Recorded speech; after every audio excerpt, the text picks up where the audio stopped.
Drop it. TBS FM. 현재 상황 문제 파악 맥락에 집중 묵직한 질문 흔들리지 않는 중심의 축제 일구 몸쪽 꽉 찬 돌 짚고 쇼미더뉴스 세상을 바라봐 어제의 뉴스가 오늘의 변화 쇼미더뉴스 진실을 찾아봐 오늘의 뉴스가 내일의 역사 쇼미더뉴스 꼭 알아는 뉴스만 골라서 전해드립니다. 쇼미더 뉴스 채널분들 소개합니다. 뚱커벨 인사이트K 배중찬 소장입니다. 안녕하십니까. 뚱블리 정상근 시사전문기자입니다. 네, 안녕하십니까. 네, 어제 이 시간에 짧게 기후제 진행했더니 그래도 조금 비가 좀 왔던 것 같아요. 그죠? 네. 3810님께서는 정치 팝알마에 쌍봉 브라더스가 있다면 수요일 쇼미더 뉴스에는 뚱 브라더스가 있다. 예, 뚱. 자, 정상 기자 첫 번째 쇼미더는 뭐죠? 네, 첫 번째는 윤석열 정부 첫 노동자 파업입니다. 어제부터 화물연대 파업에 돌입했는데 현재 물류 상황이 어떻습니까? 네, 뭐 일단 어제까지는 뭐 이렇게 큰 영향은 나타나지 않는다 이런 보도가 있었는데요. 뭐 파업이 오래전부터 예고된 상황이기도 했고 또 그래서 이제 사전에 운송이 이루어진 곳도 많았고요. 또 전체 화물차 기사 가운데 화물연대 노조원이 5% 정도여서 이렇게 어제까지는 큰 물량이 이제 변화가 없다 좀 이런 얘기가 나왔습니다. 근데 오늘부터는 이제 점점 이 부두 내, 그러니까 항구 내의 컨테이너 장치율이 점점 높아지고 있는 그런 상황이고요. 네. 특히 일부 품목이 차질을 계속 빚고 있는데 이 하이트 진로 같은 경우에는 이 회사의 노조도 파업을 하고 있고 또 화물연대 파업까지 겹치면서 이 평소보다 출고량이 크게 줄었다라고 하고요. 예. 또 시멘트의 경우에도 이 노조원들이 출입구를 막아서면서 이 출하량이 평소의 10% 정도로 떨어졌다라고 하고 이 타이어 수송도 멈춰선 상황이라고 합니다. 뭐 아직까지는 제한적으로 좀 영향을 받고 있습니다만 그러니까 이게 장기화될 경우 이 전체 물류의 차질은 불가피한 상황입니다. 그렇죠. 물류의 이동이라는 게 인체로 따지면 혈액 순환하고 같은 건데. 예? 자, 이번 파업 쟁점이 안전 운임제 아닙니까? 네, 크게는 뭐 두 가지입니다. 이제 뭐 이것까지 합하면 세 가지가 될 수도 있는데 하나는 이제 고유가고요. 워낙 이제 유가가 기름값이 많이 오르다 보니까 파업을 할 수밖에 없는 상황이 또 하나가 이제 안전임금이고 마지막으로 이제 그동안 협상이 좀 신뢰 구축이 잘 안 됐다. 신뢰 협상이 이제 강조되고 있는데 우리가 가장 이제 주목하게 되는 것은 바로 안전임금인데 최저임금제로 생각하시면 됩니다. 왜냐하면 이게 운임이 많지 않다 보면 충분하지 않다 보면 과적할 수밖에 없고 또 많은 시간을 가속도 해야 된다고 가속을 할 그러죠. 수밖에 없는 그런 상황이거든요. 그러다 보니까 유류비까지도 반영돼 있는 이제 최저임금을 보장해 주는 제도가 네. 안전운임제입니다. 그러니까 조금 합리적인 운임이라고 할 수가 있는 거죠. 2020년 1월부터 수출입 컨테이너와 시멘트 운송 차량에 한해서만 이제 시행이 되는 것이기 때문에 전체 차량은 아닙니다. 그렇죠. 전체 함부는 아닙니다. 그래서 예. 올해 말까지 시행이 되는데 이게 이제 올해 말에 이제 폐지가 됩니다. 일몰제라는 거죠. 그렇습니다. 예. 그러다 보니까 3년 동안 운영하다가 그렇죠. 유가도 오른 데다가 그래도 비용 부담이 그동안 추가된 것도 많고 고물가죠. 그러다 보니까 안전운임제를 좀 더 확대했으면 좋겠다. 예. 계속하자는 이야기인 거죠. 근데 이 부분이 이제 받아들이지 않을 가능성이 높다 보니까 파업을 하게 되는 것이죠. 예. 지금 경찰이 어제도 4명을 체포한 데 이어서 하이트 진로 이천 공장 앞에 화물연대 파업 노조원 15명을 또 체포하기도 했습니다. 예. 정상 기자, 네. 화물주 측에서는 왜 반대를 하는 거죠? 네, 이 화물차 그 화주들 입장에서는 이 경유값 상승으로 이 화물 차주들이 어려움을 겪는 건 알지만 이 수출 기업들도 물류에 어려움이 큰 상황이다 이렇게 얘기를 하고 있습니다. 더욱이 안전운임제가 도입될 때는 이 본인들이 반대했음에도 불구하고 한번 시범적으로 해보자라고 해서 일몰제로 도입을 했는데 시범적으로 운영을 해보니까 운임이 크게 올랐다라는 주장을 하고 있고요. 또 이제 시장의 이제 수요 공급과 관계없이 일방적으로 이제 운임을 제시하고 있다 보니까 이 시장 상황에 대한 배려가 불가능한 상황이다 이렇게 반박을 하고 있습니다. 네, 문제는 정부도 또 정치권도 이 문제를 해결하지 못하고 있다는 겁니다. 그렇습니다. 진작에 이제 국토교통부가 또 나섰어야 되는 문제인 것이고 이 부분에 대해서 국토교통부에서 좀 중재를 했어야 되는데 국토교통부의 변명이랄까 해명은 그렇습니다. 워낙 그 이견이 크다 보니까 충분히 시간이 없었고 이것을 조율하기가 쉽지 않았다라고 이야기를 하는데 파업이 되기 전 이 미국에서도 실제 화물운송 파업이 있었지 않습니까? 그만큼 예견된 일이었는데 미리 좀 시도를 하지 못했다라고 하는 비판으로부터 자유로울 수 없을 것 같고요. 그리고 실제 화물 운전차 업계의 어려움도 애로사항도 기담아 들을 필요가 있는데 지금 정부에서는 아예 지금 파업을 집단 수송 거부다 이렇게 이야기를 하면 앞서 이제 정상 기자가 이야기했던 대로 강경 진압이 또 될 수밖에 없거든요. 좀 더 절충할 수 있는 상황이 만들어져야 되는데 정부도 정치권도 해결책을 못 내놓고 있는 상황입니다. 네.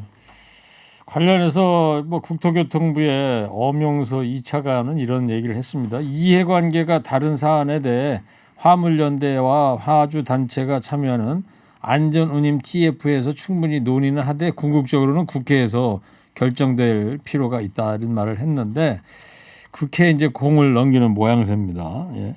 정상 기자. 네. 정부가 이제 강경 대응 일변도로 이제 나옵니다. 법과 원칙 얘기하고요. 네, 그렇습니다. 말씀하신 대로 첫날 발생한 연행자부터 4명이 나왔고요. 그 울산에서 벌어진 일이었는데 이 경찰이 배치가 되면서 이 화물연대 조합원들도 이 왕복 4차로를 막고 경찰과 대치를 했었습니다.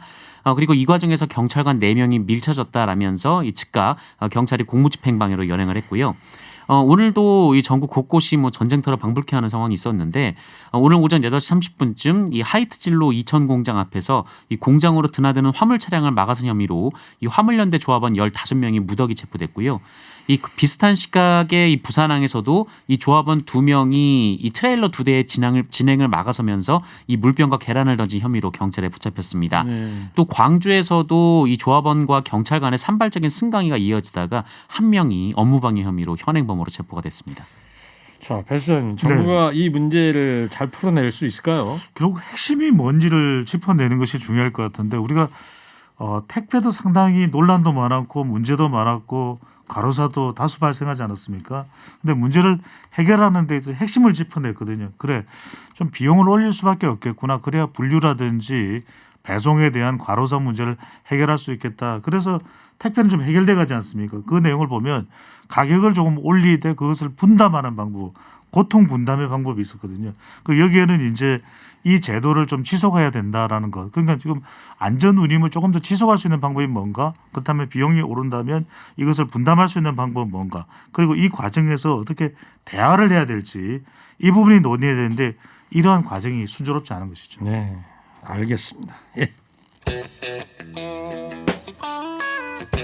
두 번째 쇼미더뉴스 뭡니까? 네, 두 번째는 윤석열 정부는 검수완판입니다. 검수완박 얘기가 나오다가 이제는 검수완판 얘기가 나오는데 검찰이 새 정부 요직 곳곳을 차지하고 있다는 얘기입니다. 어제 출범한 인사검증단 핵심도 검찰이라면서요? 네, 어제 이제 윤석열 정부의 공직자 인사 검증을 담당할 법무부의 인사정보관리단이 그 여러 이제 반대 속에 출범을 했는데요. 이 초대 단장은 그 검찰이 아니라 그 인사혁신처의 이제 박행렬 그 인재개발원 리더십 개발부장이 임명이 됐습니다만, 네. 하지만 이제 사회 분야 정보를 검증하는 그러니까 가장 핵심적인 자리에는 그 이동균 서울 남부지검 형사 3부장이 맡았다라는 데 있습니다. 그리고 총 3명의 검사가 파견이 가 있는데 인수위원회에 참여했던 김현우 창원지검 부부장 검사 또 김주현 법무부 정책기획단 검사 등 윤석열 대통령과 가까운 것으로 평가되는 검사들이 합류를 했습니다. 어제는 그리고 금감원장까지 조금 전에 허리케인 데스크에서도 말씀을 드렸습니다만 윤석열 당선인 검찰 측근이 임명됐단 말이에요. 그렇습니다. 그러다 보니까 금감원장이 아니라 금감원장이다. 검찰할 때 검찰을 써서 금감원장이다. 이런 이야기까지 나오고 있는데 금감, 검감 확실하게 좀 발음을 해주셔야 될 것 같아요. 뭐 알아서 들어주시고요. 자, 그래서 지금 제가 임명된 공직자를 쭉 이야기해 보면 우리 청취자분들이 부서까지도 부처까지도 검찰이야 이렇게 생각하실 수 있는데 쭉 그냥 불러드리겠습니다. 법무부 장관, 국토부 장관, 통일부 장관, 공정거래위원장, 국가보훈처장, 법제처장, 금감원장, 법무부 차관, 국정원 기조실장, 국무총리 비서실장, 대통령 인사기획관, 기타 등등 다 검찰 지금 출신. 차관급 이상 인물 얘기하는 거죠. 네. 예. 뭐 신신혜 씨의 그 세상은 요지경 노랫말 떠오르잖아요. 여기도 검사, 저기도 검사. 저는 오히려 인생 뭐 있니가 나오네요. 자, 검찰 공화국이란 비판이 쏟아지고 있습니다. 그러다 보니까 네, 그렇습니다. 야당에서 이런 주장을 하고 있는데요. 일단 박홍근 민주당 원내대표가 오늘 기자간담회를 했는데 이 대통령의 인사가 이 대한민국이 검찰 공화국이 되는 것 아니냐 이런 국민의 우려를 스스로 입증하는 것이다라고 했고요. 금감원장이나 이 공정거래위원장까지 이게 핵심 6인방을 이 모두 검찰 출신으로 임명하거나 임명할 것으로 보이는데 이건 해도 너무한다고 생각한다라고 비판했습니다. 네. 뭐 민주당뿐 아니라 이제 조선일보에서도 이제 좀 비판적인 얘기가 나왔는데요. 이 발탁된 검찰 출신 대부분이 윤석열 대통령과 개인적으로 가까운 사람들이다라면서 이 사적 인연이 과도하게 인사에 작용한 것 아닌가 이렇게 비판하기도 했습니다. 뭐 카풀 인연 얘기도 나오잖아요. 성남지청 근무했을 때 윤석열 네. 대통령이. 뭐 무엇보다도 가장 큰 이유는 검찰 출신 인사들을 요직에 앉히는 이유는 일하기가 쉬워서겠죠. 그러니까 지금 보직될 수 있는 사람들에 대한 뭐 면면들을 많이 알고 있기 어렵거든요. 그러다 보니까 윤석열 대통령으로서는 일을 해봤던 사람, 알고 있는 사람 위주로 임명을 하게 된다 이렇게 볼 수 있는데. 근데 이제 국민이 가장 이 뭡니까 겁내하는 거, 우려하는 거는 그거 아니에요? 같은 편끼리만 이렇게 있다 보면 치우친 결정을 내리지 않을까 이런 우려가 있는 거 아니겠어요? 그럼요. 우리가 진화론에서도 열성과 우성을 구분할 때 우성은 다양성이거든요. 그러니까 그만큼 다양한 것이 왜 좋은지는 익히 다 알고 있는 것인데. 진화론 얘기까지 해주시고요. 네. 그래서 윤석열 대통령이 이제 심지어는 이 이의 제기하는 너무 검찰 위주 아니냐, 검찰 공화국 아니냐는 데서 윤석열 대통령이 또 입을 열었습니다. 이 이복현 전 서울 북부지검 부장검사가 신임 금융감독원장에 내정된 데 대해서 아니 문재인 정부에서는 민변 출신들이 도배되지 않았어요. 그러니까 민변, 민주사회를 위한 변호사 모임이거든요. 여기 출신들이 도배되지 않았냐. 그러니까 검찰 출신도 적임자라면 그것은 문제가 될 것이 없다라는 의미를 강조했는데 윤석열 대통령은 이복현 금융감독원장 내정자에 대해서 아주 적임자다라고 밝혔습니다. 그래요. 네. 유튜브로 한 청취자는 우리 동네 통반장도 그러면 검사로 임명해 주세요. 제발 이런 문자도 보내주셨는데 참고로 이복현 금감원장 조금 전에 얘기했는데 윤석열 대통령이 검사 시절에 국정원 댓글 수사하고 국정농단 특검 수사를 함께했던 인물이죠. 네, 오랫동안 같이 했습니다. 지난 4월 달에는 더불어민주당이 이른바 검수완박 법안 이를 당론으로 채택하니까 반발하면서 검찰에서 이제 나오기도 했었던 인물인데, 자 정상환 기자, 네. 인사 문제는 내각에도 이어지고 있는데요. 새로운 의혹들도 제기되고 있지 않습니까? 네, 그렇습니다. 이 내각 구성 막판에 윤석열 대통령이 여성 인사들을 기용했는데 이 도덕성 문제가 계속 불거지고 있습니다. 특히 박순애 교육부 장관 후보자는 그 음주운전을 지난 2001년에 했는데 그때 혈중 알코올 농도가 0.251의 만취 상태였지만 이 선고유예 처분을 받았다 이런 의혹이 제기됐고요. 또 새롭게 이 계속해서 이제 그 논문 중복 게재 관련돼서도 얘기가 나오고 있는 상황입니다. 그리고 김승희 보건복지부 장관 후보자 같은 경우에는 이른바 갭 투자 그리고 관사테크 논란이 있었고 또 장녀가 외할머니의 집을 매수한 후 다시 외할머니에게 전세를 줬는데 이 편법 상속이라는 지적도 나왔습니다. 그리고 김승희 후보자가 이 국회의원 시절에 또 임기 종료를 앞두고 업무용으로 이용하던 렌터카가 있는데 이것을 이제 정치 자금을 이용해서 도색을 한 다음에 이 개인 차량으로 매입한 정황도 또 보도가 도색이라는 되겠습니다. 게 이제 색깔을 새로 칠했다는 거 아니에요? 네, 이제 새 차처럼 이제 외관을 좀 이쁘게 꾸민 다음에 근데 그 네. 돈을 이제 사서 본인 개인 돈으로 한 게 아니라 예. 이 정치 자금으로 그렇게 처리를 하고 에. 그 다음에 이제 개인 돈으로 샀다라는 얘기입니다. 자, 검찰이 이 지난 정부 수사만 계속 이어가고 있다는 그런 지적도 나오고 있어요. 네, 오늘도 서울중앙지검에서 관련된 얘기가 나왔는데요. 그 임종석 전 청와대 비서실장 그리고 조국 전 청와대 민정수석 등 이 문재인 정부 인사들의 직권남용 의혹 수사를 이 반부패 강력수사 2부에 배당했다. 중앙지검이 오늘 이렇게 밝혔습니다. 네. 이 반부패 강력수사 2부가 이 공무원의 직무 관련 범죄나 이 중요 기업 범죄 등을 담당하는 부서인데요. 앞서 이 사건은 이 국민의힘이 고발을 했던 사건인데 박근혜 정권의 이 공공기관 인사에 대한 블랙리스트를 작성하는데 이들이 관여했다 이런 내용이었습니다. 알겠습니다. 유튜브로 한 청취자 PD도 검찰로 바꿔라? 안 되겠죠 이거. 예. 자, 세 번째 쇼미더뉴스 배 소장님 뭐죠? 네, 국민의힘 주도권 쟁탈전입니다. 네, 국민의힘 윤리위원회가 이제 24일 날 다다음 주네요, 그죠? 네, 금요일입니다. 금요일 날 열리는데. 네. 자, 이 운명이 걸려 있다. 누구의 이준석 국민의힘 대표의 운명이 걸려있다는 이야기가 나오고 있습니다. 윤리위원회를 궁금해하시는 분들이 많은데 뭐 국회의원들로만 구성되어 있는 위원회는 아닙니다. 국민의힘 내부위원회인데 위원장이 이양희 성균관대 교수고요. 자, 어떤 내용이 다뤄지냐면 이 윤리위원회에서 이준석 대표의 성접대 여부, 증거 은닉, 교사 여부, 당명의 실추 여부 등의 혐의에 대해서 논의가 될 텐데 이 혐의가 인정될 경우에는 윤리위가 선택할 수 있는 것은 제명, 탈당 권고, 네. 당원권 정지, 경고 등의 징계를 내릴 수가 있는데 네 징계가 가지입니까? 그럼 네 가지? 그렇습니다. 징계가 확정되면은 이 대표의 입지 이제 당 대표로서 자리를 내려놓아야 될 가능성도 상당히 높고요. 말 그대로 이준석 대표의 지금 우크라이나에 있습니다. 운명이 걸려 있습니다. 아직 귀국 안 했나요? 귀국 아직 안 한 걸로 알고 있는데. 네, 귀국된 소식은 아직 없습니다.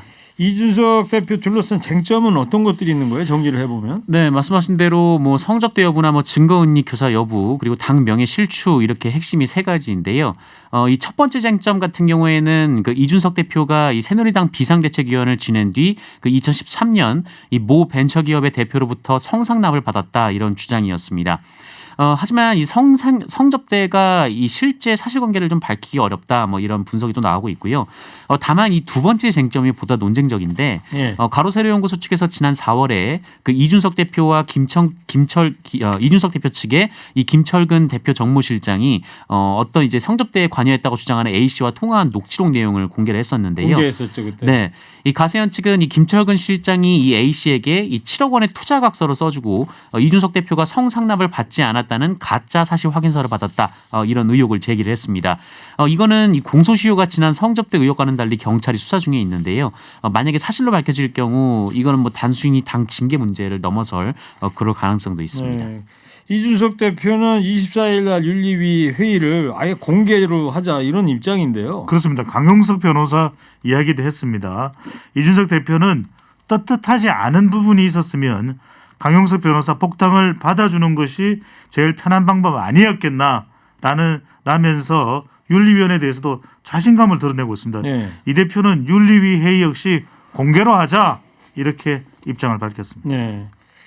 공개로 한다는 거는 기자들도 다 보는 데서 그렇죠. 공개 회의를 하자라 그런 그렇습니다. 얘기입니까? 공개가 되는 윤리위원회를? 거죠. 공개가 되는 거죠. 예. 그러는 것이 이준석 대표한테 더 유리한 건가요? 불리한 건가요? 그러니까 이준석 대표는 불리할 게 없다. 자기가 문제될 자신 게 있다? 없다라는 자신감을 피력한다고 볼 수 있는 것이겠죠. 네. 자, 그 결정은 아직 안 된 거죠. 공개로 네네. 할지 비공개로 할지는. 네. 비공개 가능성이 높을 것 네. 같은데. 네.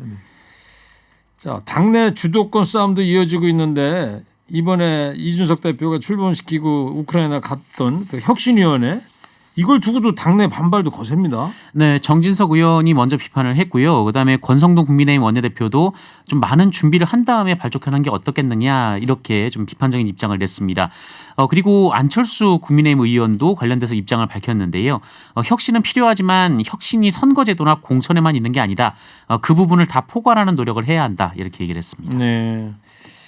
이준석 대표 측은 이런 비판에 이제 반발하는 상황이죠. 아주 강경하게 반발하고 있습니다. 정진석 국회 부의장 발언이 있고 난 이후에 이준석 대표가 우크라이나에서 육모방망이 사진을 올렸다고 그래요. 그래서 이것이 정진석 국회 부의장을 저격하는 거 아니냐 네. 이런 분석이 나올 정도인데. 육모방망이 사진요? 예, 그 육모방망이를 우크라이나에서 구했습니까? 어떻게 그 찍었어요? 사진을 올린 거죠. 아, 이미지를? 사진이야 뭐 인터넷에서 얼마든지 찾을 수 있는 거니까요.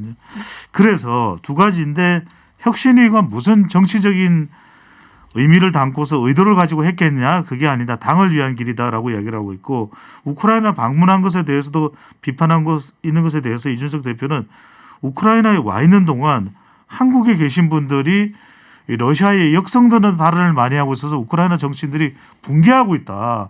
오히려 당에서 왜 우크라이나 갔느냐는 것에 대해서 정면 반박했습니다. 네. 지금 육모방망이가 우리나라 조선시대 때 포졸들이 들고 다니던 그 육모방망이가 아니네. 도깨비 방망입니다. 네. 지금 저 사진 천신 PD가 인터넷에 띄워줬는데 SNS에 이렇게 올렸대요. 네. 우크라이나 의원들로부터 받은 육모방망이와 비슷한 철퇴 사진. 재질은 아마 나무로 된 것 같은데 예. 여기에 사진에 이런 메시지가 있대요. 철퇴 자유의 영원한 존립을 위해 잘 간직하겠다 이런 메시지를 함께 남기게 됐대. 그러니까 그 왜 토르의 방망이 있잖아요. 토르 망치요, 네. 망치. 네? 토르의 망치. 토르는 토르의 망치죠. 그러니까 네. 그거 비슷한 거네. 영화 좀 보세요. 봤어요. 갑자기 생각이 안 나서 그렇지. 방망이가 아니고 망치였다. 예. 네. 자, 정미경 최고위원의 당협 쇼핑, 이른바 당협 쇼핑도 논란이 되고 있어요. 네, 뭐 이 얘기도 이 정진석 그 전 국회 부의장이 제기를 했던 건데요. 이 정미경 최고위원이 수원에서 18대 19대 의원을 지냈었거든요. 그런데 이 수원을 지난해 11월에 떠나서 이 서울 서초갑 당협위원장에 지원을 했다가 여기에 떨어지자 이번에 다시 이제 분당을 당협위원장 자리에 지원을 했습니다. 예. 그래서 이제 그 될 법한 곳만 찾아다니는 건 아니냐 좀 이런 비판이 나왔었는데. 네. 관련해서 정미경 최고위원은 본인도 국회에 가고 싶고 지역구가 필요한데 공석이 된 지역 공모가 뜨면 지원을 하고 또 심사를 받았을 뿐이다 이렇게 반박을 했습니다. 알겠습니다. 자, 여기까지 하고요. 저 사진을 보니까 청취자께서 이렇게 문자를 보셨네요. 벌써 보시고 배종찬 소장이 들고 다니면 저 철퇴 잘 어울릴 것 같습니다. 이런 의견도 있고 헐, 배 소장님 야위였어요. 요즘 힘드신가 봐요. 그래요? 흑 누가 괴롭히나요? 누가 괴롭힌 사람 있어요? 말라 보인대요. 네, 최일구. 내가 언제 괴롭혔어요? 내가 된다. 내가 할 수 있다. 자, 마지막으로 오늘 한 줄 평하겠습니다. 대통령의 검찰 측근들이 국정 요직을 꿰차면서 검수완판이냐 이런 비판 나오고 있습니다. 여기든 두 분의 생각 듣겠습니다. 먼저 뚱크발부터 해주세요. 3, 2, 1. 모든 학교를 로스쿨로 바꿔야 하나요? NO! 아이고 무서워라. 무섭대. 뭐라고 얘기하는지 잘 모르겠는데 무섭대. 자, 이어서 정상훈 기자 해주세요. 3, 2, 1. 축구 대표팀 감독도 검사로. 예상한 대로군. 예상한 대로 대표팀 또- 안 되죠. 네, 나왔네요. 예. 자, 쇼미더뉴스 지금까지 배종찬 소장 정상훈 기자였습니다. 두 분 감사합니다. 쇼미더 뉴스.